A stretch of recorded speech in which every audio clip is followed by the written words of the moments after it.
Cut! That's lunch, everyone. 1 hour. Nice work. Good energy this time, seriously. Hey, Stu, maybe a little more smoke this time, trying to create a little bit of mystery, okay? Ooh, hey, can you have your sister give me a call? What's your deal, anyway? You know? Oh, okay, well, I'll call her. That's cool.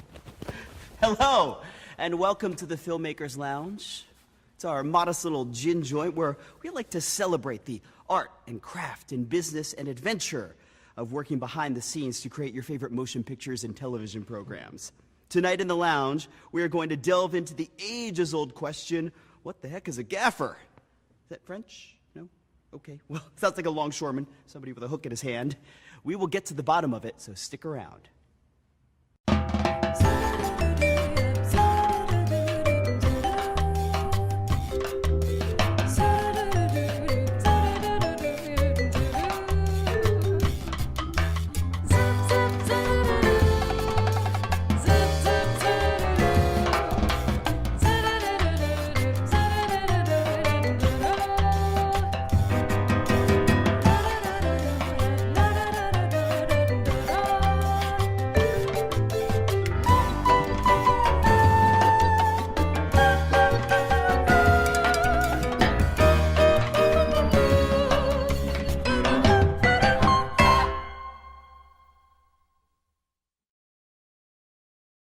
This is the Filmmaker's Lounge, and you're going to hear what gaffers have to say.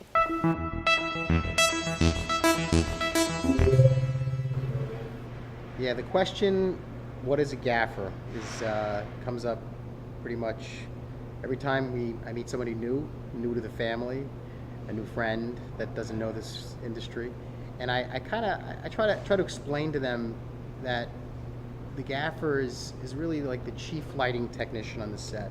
You know, in charge of the electric department. I try to take them right out of the gaffer phrase so they can understand it a little bit and explain what I do. I handle lighting, and I handle the lighting crew.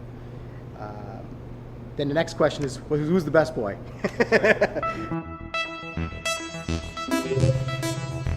I always get that question. What is a gaffer? And technically, that's a chief lighting technician. So basically, I'm in charge of the lighting department, and that means all the lights and all the power that goes to the set. So that's what a gaffer is.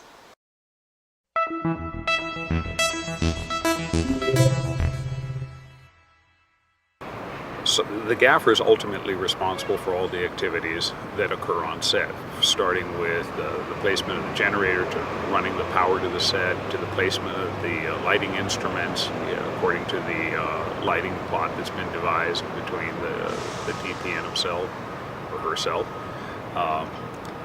the shooting day and the movement of the lights during the day, and then the subsequent removal of all the gear at the end of the day. I'm enjoying today's Filmmaker's Lounge. We're finding out what a gaffer does. I hope you're enjoying it too. Here, have some popcorn. Open wide. Okay. Good job.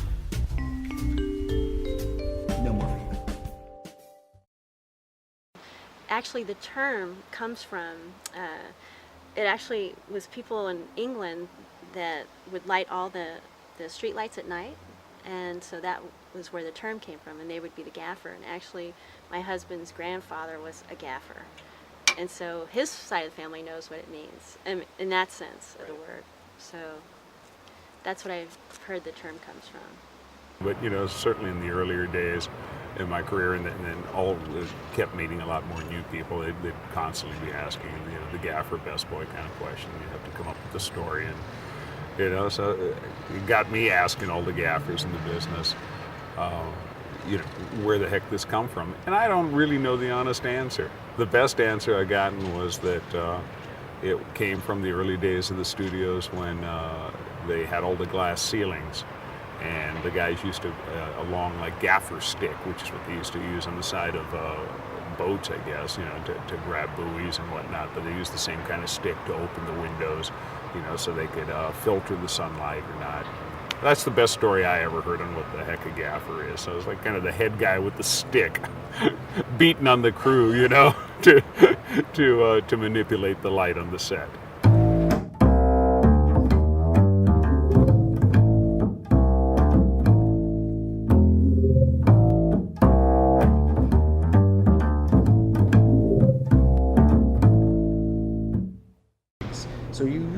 the way it works, the way it breaks down for me is I have me, the boss, the gaffer, or Cheif Lighting Technician, and then you have a rigging gaffer and best boy for the shooting crew. And the best boy is sort of the second in command and helps me with the crew, keeping the crew organized. I usually stay fairly close to the cinematographer, the director of photography, and he sort of delegates a lot of the responsibilities amongst the crew.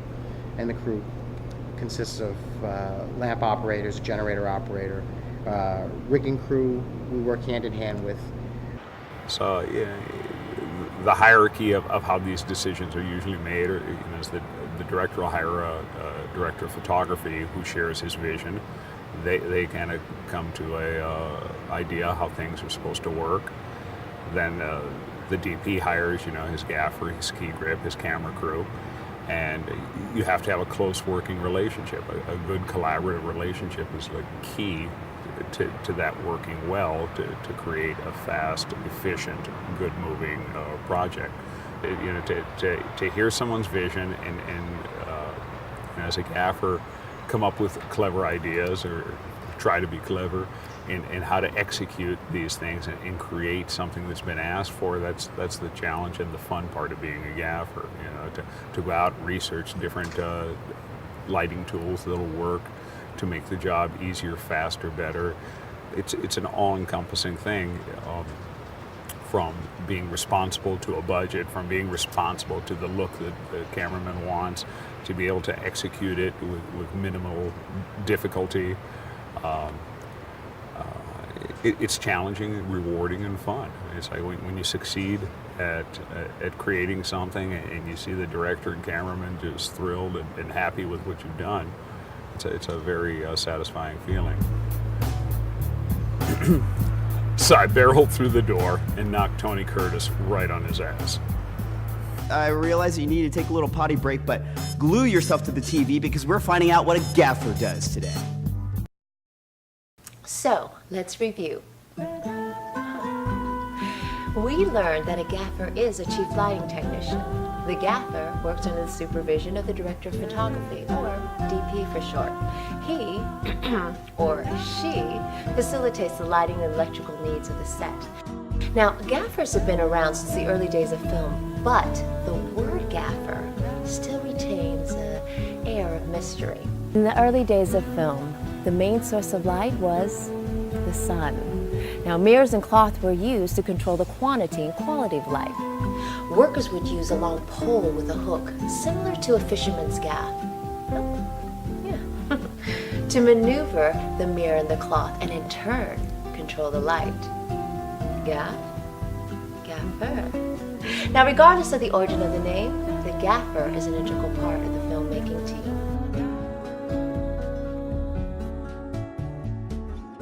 My name's John Velez, and I'm a gaffer from New York.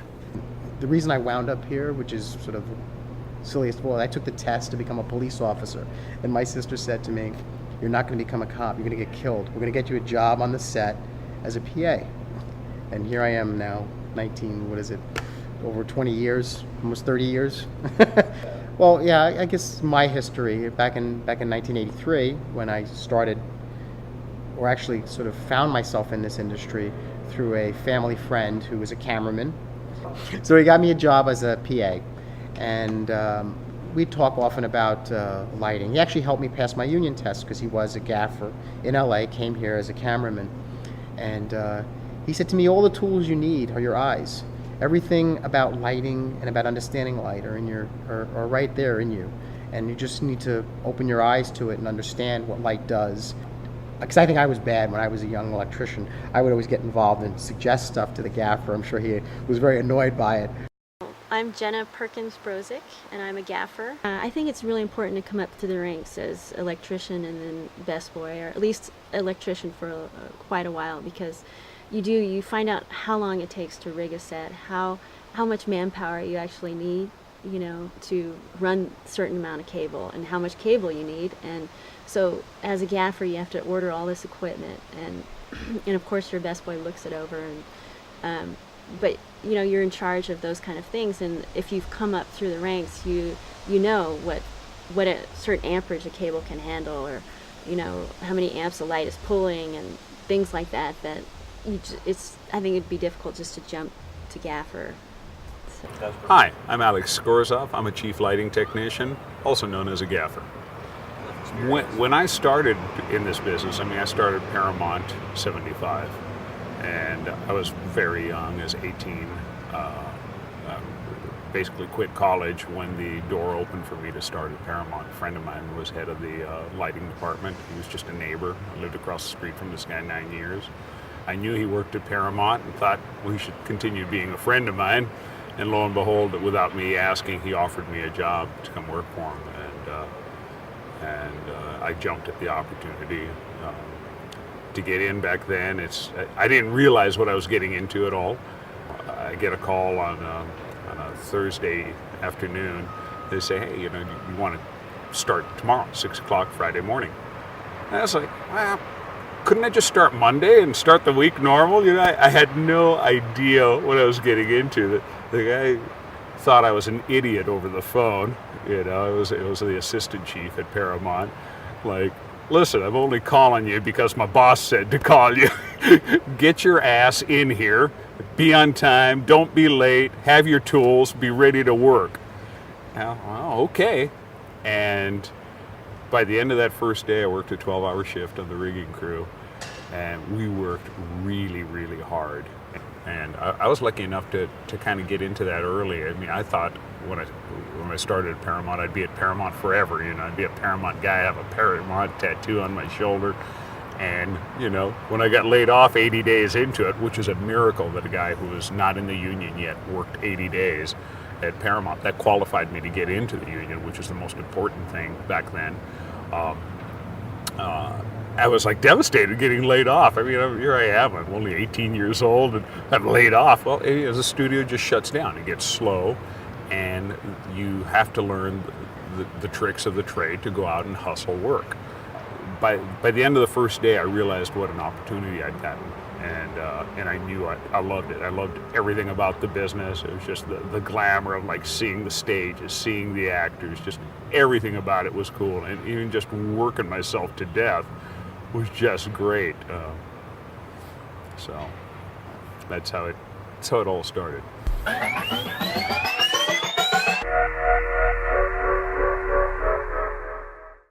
I think one of your questions was, what is your typical work day? And I would have to say it's probably 14 hours.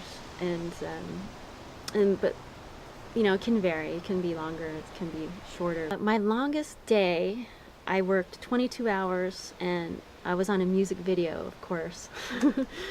And so they just kept shooting until we finished it. There was no, wrap time that they had estimated. But that was also non-union. So in union, I've never had a day like that. So another non-union day I was 17 hours in a meat freezer, negative 10 degrees.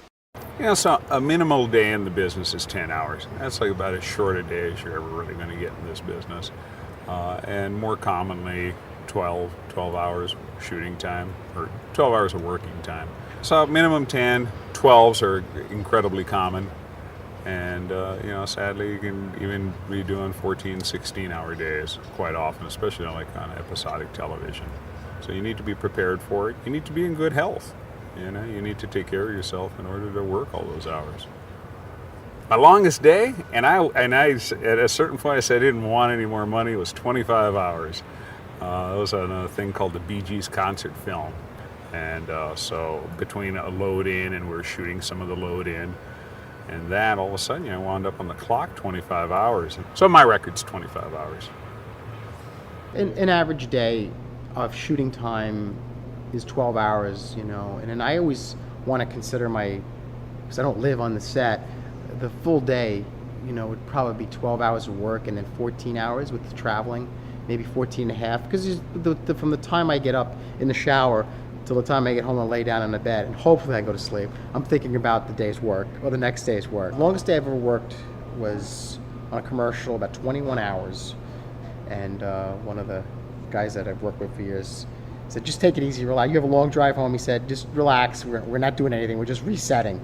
And then I realized, boy, this has been a long day. That's what you think a gaffer is, really?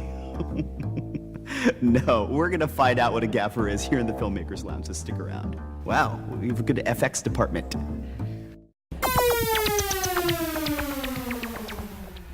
Oh, the life of someone who lives and works in Hollywood. What does a gaffer do? That's what we're finding out today inside the Filmmakers Lounge.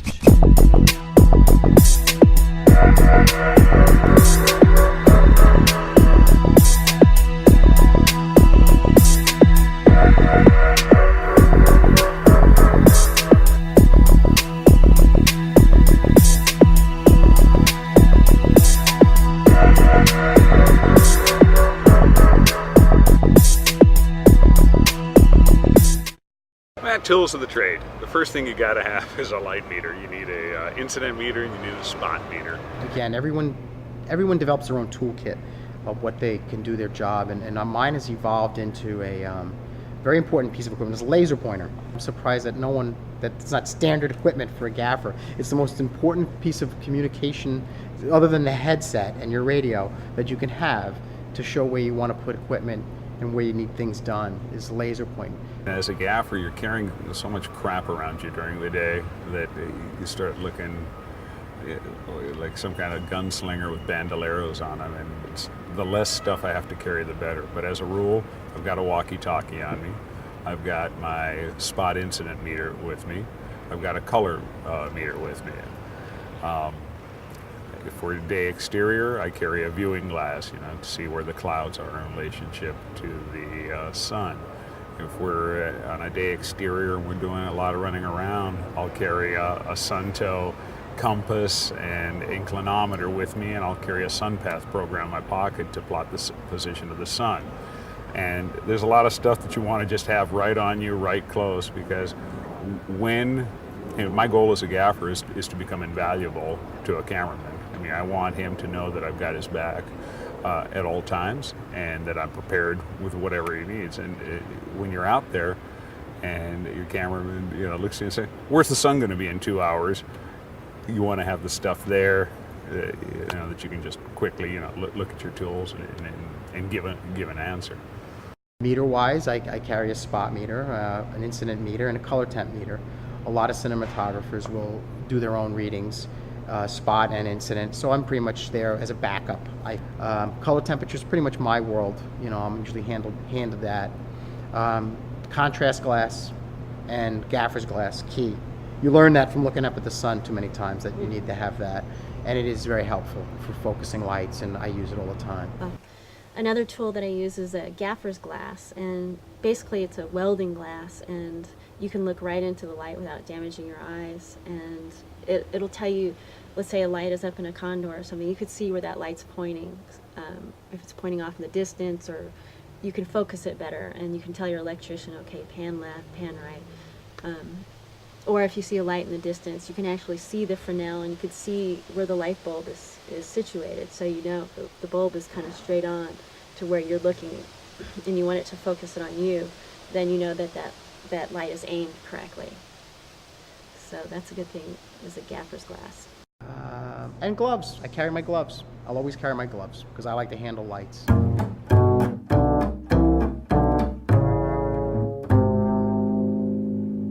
It's almost half and half, I think. It's half creative and half business, because on the one hand, you're lighting the set with the director of photography, so it's very creative. It's like, a lot of people say painting, and you're starting with a blank canvas. And you don't want to be the bad guy, because you want to give the director this, or this behind you. And so I really try to work with the producers and try to really get the directors and the director of photography what they want. Working with the budget and making sure everybody's happy, it's a political position as well, and you have to be careful as far as what is budgeted and what's not. You need that creative time, between the director and the cinematographer to develop this, and so you've got to understand that they need that. Nothing's black and white. It's all about building and evolving, and be able to go to plan B and try to support them. From the DP comes all the information that the gaffer and his counterpart, the key grip, need, and then we disseminate it, amongst our troops. So in that sense, it's really good to work with a DP on a consistent basis, because you get so fast also. It's not, second guessing or anything. And I think being a gaffer, sometimes the frustration with DPs is they may ask for something, and the gaffer who doesn't know this DP may bring, like a 18K when they really wanted a 2K, But if you've worked with a DP long enough, you know what they want, and you're not going to bring the wrong instrument. You're not going to waste time. I know that it's important to make the day, and I think that you can be quick without sacrificing quality. It's a fine line you walk with a cameraman. I'm from, again, to steal someone else's analogy, one man, one plan. And I kind of work off of him, and I try to stay in his pocket and understand what he's, what he wants to do, and try to reinforce that idea. For me, I don't ever try to come onto any job and say, this is the way I think it should be. But you make suggestions, and if you're working with a cameraman that's responsive to that, and you've got a good relationship, that can be a lot of fun. You can't be in love with your own ideas either. Your name's not on the slate, is it? It's very easy to become very closed-minded and think your way is the right way of doing something. You want to be open to all different ideas. You need to know how you can execute something, but if you want to add a little creativity into the mix, or perhaps shake something up, you need to be open to other ideas and be able to embrace them as your own. And it's fun to get exposed to that and throw something else into your bag of tricks, because the more tricks you have at your disposal, the easier any situation becomes. I try to be creative and bring to something to the party. I try to not do the conventional lighting that's normally done. And it may help. It may help with the actors. It may help with the cinematographer, with the flow of the film. It just might be a gimmick that just sort of feels right for that movie. I guess I'm guilty also of reinventing the wheel, but sometimes that light seems to work better than what might exist. There are no rules for lighting. It's pretty much just understanding what light does and the color of light, and applying it to different to different scenes and different moods. You can still control a mood in a scene with lighting.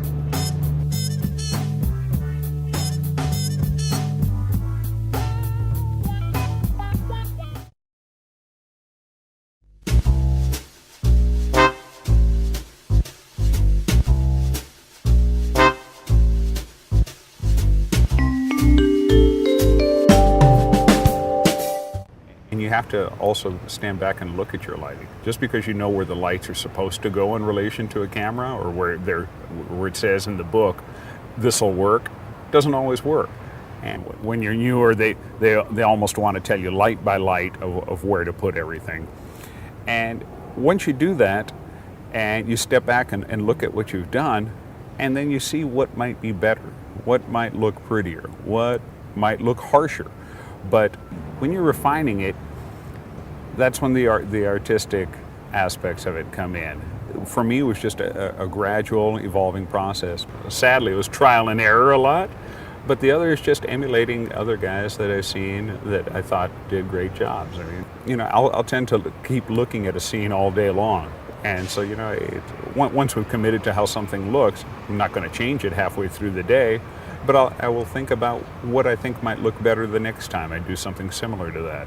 And the more experience you have, the more that you can stand back and look at what you've just done and figure ways to refine it to help the people in front of the camera. I think the better you become as well. Still, one of the important things with getting too artistic with something, that it doesn't take away from the performance. And whatever I do, it's got to look good, but be appropriate to whatever the action is on scene. I think one of the most important things about lighting is to make somebody's face look good, because they're talking and they're the thing. Most of the audience is looking at people and looking at their faces, and I think that's the most important thing. So as a rule, people in front of the camera, I want them to be better than life. They've got to be better looking than me or you. I want them to be something spectacular. And And that's always my goal going into it. And then if I'm told to bring down the look or, make it a little moodier, that's fine with me. But I really appreciate the actors and what they do to bring a script to life. And anyone that steps in front of the camera, I think it takes a lot of courage and it takes a lot of charisma and all that. So I think it's part of my duty to make them confident, to know that, hey, there's a guy who's out here looking out for me. He wants me to look my best, and so if we decide that person needs to look terrible for that particular thing, I want them to know that we're doing that to help them, to help their performance. It's like you're selling a dream, and I want these actors, men and women, to just to be the best thing on the screen. They are what drives the stories. You can have the best sets in the world, and you can have the best cinematography in the world, the best lighting in the world, but it's the actors that bring the script to life. And I think it's our duty to put them in an environment where they shine. It's key. It's what brings the people into the movies. It's what makes you watch the movie again. I want to see him or her do that scene again. And so it's our duty to make them as good as possible. You really got to realize that it is the movie business. Everything that's being done is to create a product that you're hoping to sell, and therefore it's got to be done, on budget. When you are in the heat of the moment, in the heat of the battle, and you need to get something done in a hurry, when you've done it 20 times or 100 times, you know what's going to get you through it, and you know how quickly you can accomplish it. So just experience alone, or the crew members even, they know how fast they can get you something. So one of the big things on set is you'll have the AD coming up to you, how long is this going to take? Well, if you've only done it once or twice, you're not going to have a real accurate estimate of it. It's more about you're invited to someone's party and you're supposed to bring gifts to that party, and that's kind of like the concept I try to work with, that we're like going to a party and everybody's bringing a gift. That's pretty much what you're there to do. Don't bring an attitude, bring a gift.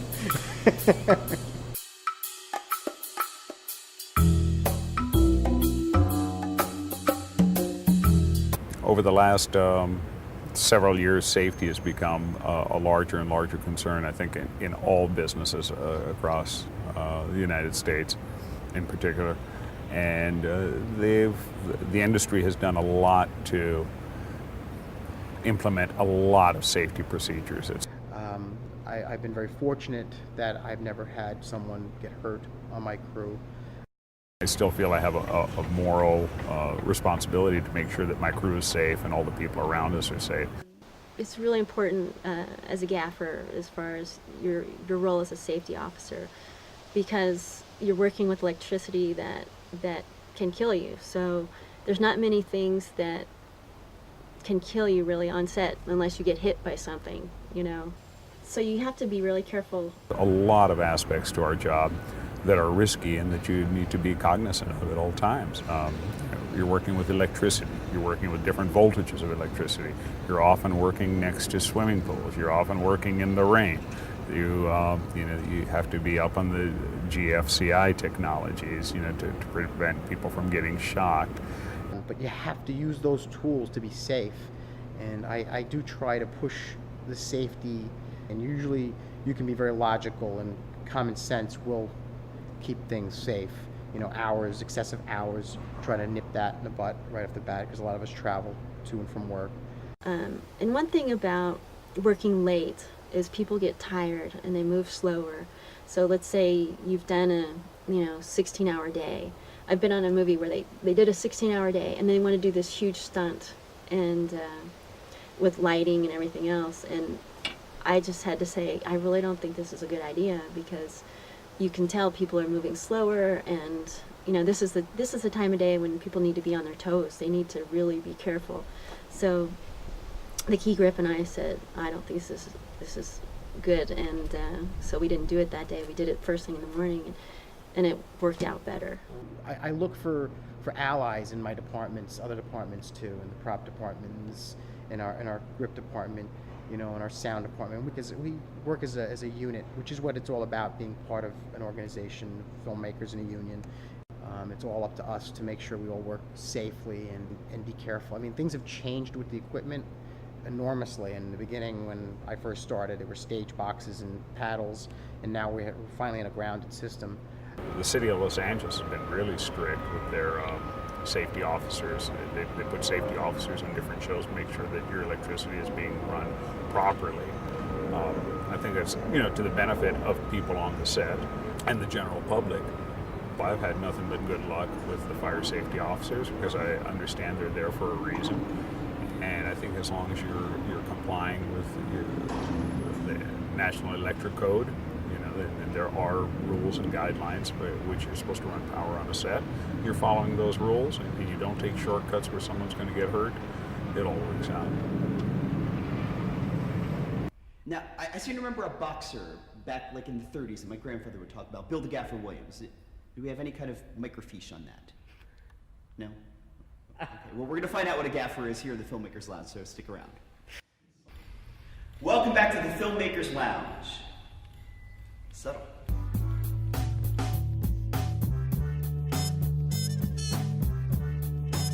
I can't say, I don't think I can do anything else with my life. This is what I do. I enjoy it. I share it with my children. I share it with my wife. I have close friends that I work with now for 10, 15 years. It's a strange life, you know, it's not your normal life, but it's definitely one that you learn to value, you know, you learn to value things that normally you wouldn't, I think. It's a difficult balance between having a personal life and the demands of our career. So it's definitely challenging. It's one of the most challenging businesses I've ever seen, probably ever heard of. So If you really want to be successful at the business, you really throw yourself into it, maybe even more so than other businesses, I don't know. I mean, I've been doing this for 30 years, so I would imagine anyone that's successful in their other business also has a hard time balancing personal life and business life. I could talk about that. I'm a dad, and I've got two beautiful children, a little boy and a little girl, and a wonderful wife who are very supportive of this crazy industry and the hours we spend. You got to learn to really embrace the time you have alone with them, to be dad and be the parent you're supposed to be, and the husband you're supposed to be to your partner. It is a struggle, you know, on an 8-week movie, and into that 9th week, you know, you're pretty exhausted, and all you want to do on the weekend is sleep. But you know, you got to step away and look at the real life that you're living, not the movie life you're pretending to live. I did struggle with that because, like if you have a spouse or a boyfriend, girlfriend that's not in the industry, it's hard to understand what you do because you're constantly gone during the day. You come home and you sleep, and then you don't see that person. You know, you may see him when you wake up, and then that's it. So, and then during the weekend you're exhausted, so you're sleeping or doing laundry, and it's hard for someone outside the business sometimes to understand in your personal life what you're doing and how come you're not around and how come you can't make plans. You have to realize that what happens at home, the first tooth coming out, or the first, you know, big dance competition, that's the most important thing. You've got to learn to balance it out. I think the business is a little bit more forgiving than it was 20 years ago, in that people nowadays, it's generally more acceptable for a dad to take off to be there for his kids, you know, school play or his important ball game or what have you. But 20 years ago was pretty unthinkable. I think as the generations of movie people evolve, they can understand it. Your people you work for can understand it. You might have to leave early one day, and you should learn to do that and trust the people you work with to cover you while you're gone. Because you know what? It's the real life is more important than the movie life. I know on my end, I was lucky enough to meet someone that I loved and loved me and was willing to work through the horrible hours. You know, she's fairly self-sufficient, and so when we're away from each other, but you know, then we come together and we're happy. The longer I've been in the business, the more I realize how important it is for me to be with my wife.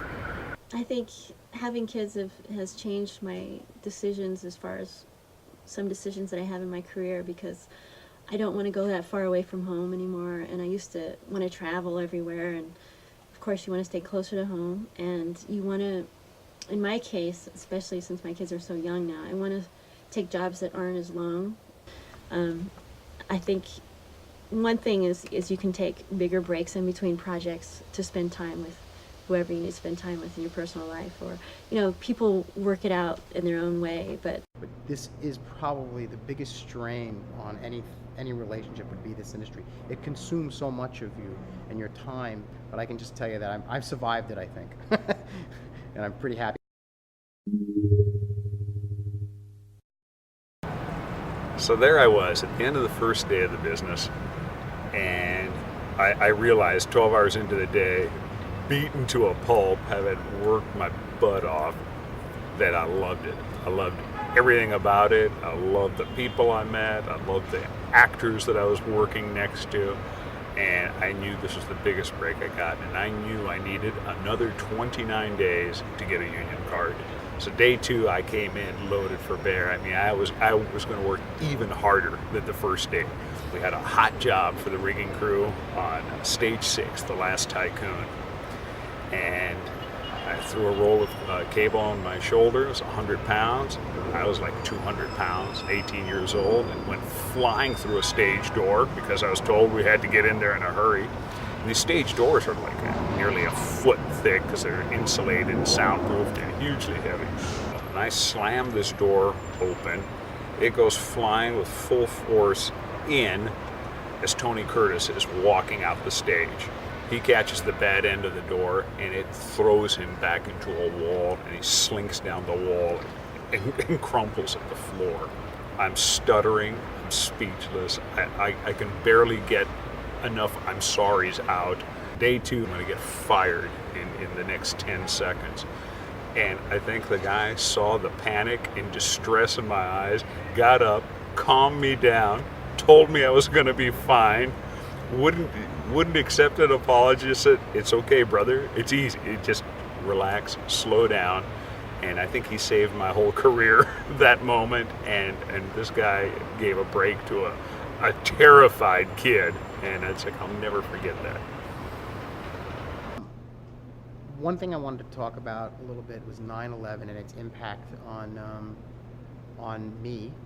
It was an impact on other filmmakers in New York, but it was a very strange time to live through it, because again, we work in such a strange world of reality. You know, it's and then to actually have it happen here and to experience. I did experience it firsthand. I went down there and helped the best I could. You know, the film people in New York City came and stepped up and brought lights and generators down there the day it happened, which I was very proud at that point to be part of the community. And it was a weird feeling to understand and the emotions to go through it. I went with it. You know, I had babies at that time, and I spent one day and then realized my purpose was not there. It was with my family.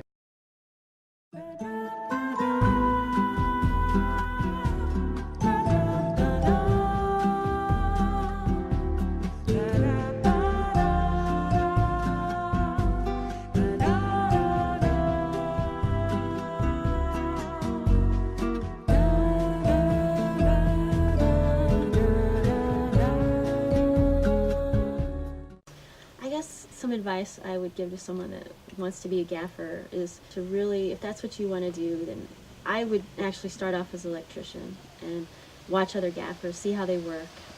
Try to work with as many gaffers as you can, because everyone has a different style.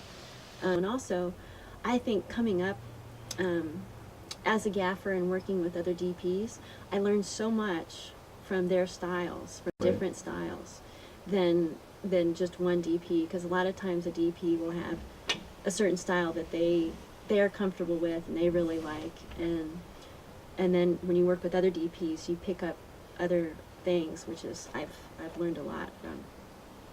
I learned very early on that if you kept your mouth shut, paid attention, the old timers took you under their wing, and they would be good to you.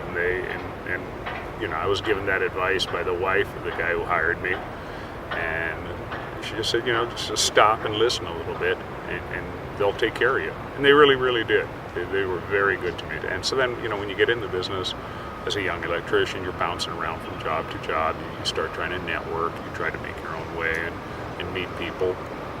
And you just expand your network, your circle of friends, and you try to just call, and you got to sell yourself. I would say my advice would be to take those chances on the smaller jobs that you might not think you can handle, and to surround yourself with people that you can rely on. So, one of the rules is be good to everybody in this business. As much as we'd like to think that it's all unique to our business and everything, but it's just basic life kind of skills of if you really just try hard and do a good job, do the best job you can in anything you do, I think you can be successful. We tend to be a little bit more freelance in our nature, so we are our own little independent contractors in our minds. That might be the difference between us and people that work for a larger corporation, is that we get hired every other day or every other week or at the end of a movie or whatever it is. We're only as good as our last job, and so our reputation is everything. That's one thing you have to understand in this business, that it does go up and down, and the cycles, sometimes you have no control over them. I mean, it's frustrating.